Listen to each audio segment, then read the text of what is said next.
बच्चों देखो बच्चों, आप प्रवेशिका में पेपर 1 में पुस्तक संख्या 5 निकालिए, सब लोग निकालिए। आधुनिक पद्य मैथिली शरण गुप्त। देखिए, मैथिली शरण गुप्त के बारे में हम पहले जान लेंगे। ध्यान से देखिए, पुस्तक की ओर देखिए और ध्यान से सुनिए। మా జాగ్రత్తగా ఈ మైథిలి शरण गुप्त గురించి చెప్తాను, జాగ్రత్తగా రండి, అర్థం చేసుకోండి।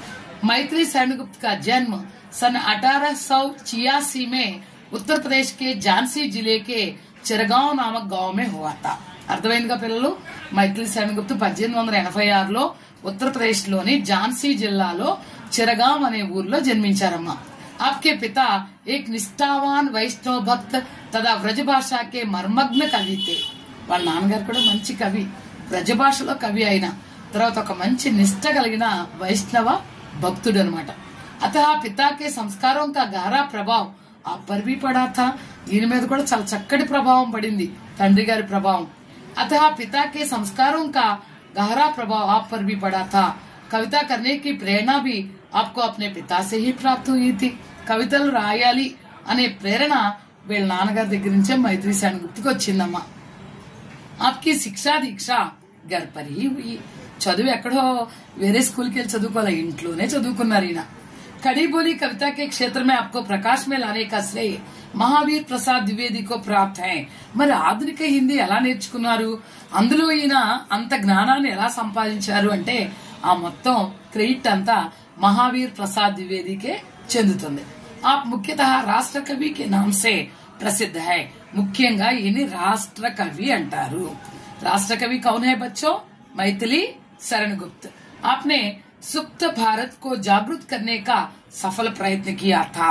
నిద్రపోతున్న భారతదేశాన్ని మేల్కొల్పాలి అనే చాలా చక్కటి ప్రయత్నం ఈయన కవితల్లో మనకి కనిపిస్తుంది।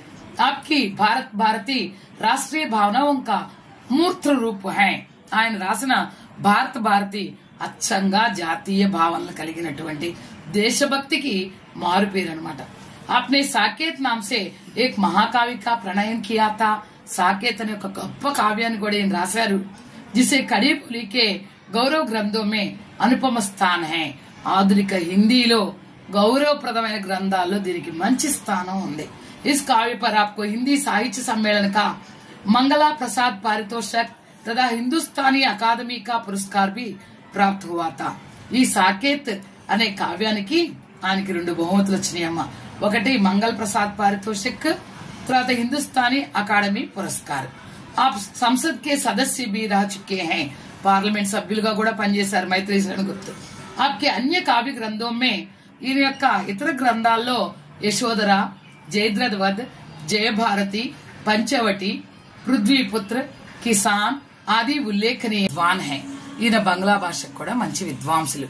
బెంగాల్ కే మైకేల్ మధుసూదన్ దత్ కృత్ అంటే పశ్చిమ బెంగాల్ కి చెందినటువంటి మైకేల్ మధుసూదన్ దత్ రాసినటువంటి మేఘనాథ్ వద్ద అనే ప్రముఖ గ్రంథాన్ని ఆయన కావ్యానువాదం చేశారనమాట। सन 1964 में आपका देहावसान हुआ। 1964 లో इनका निधन हुआ। ఇది స్వర్గస్థులయ్యారు। अच्छा बच्चों, धन्यवाद।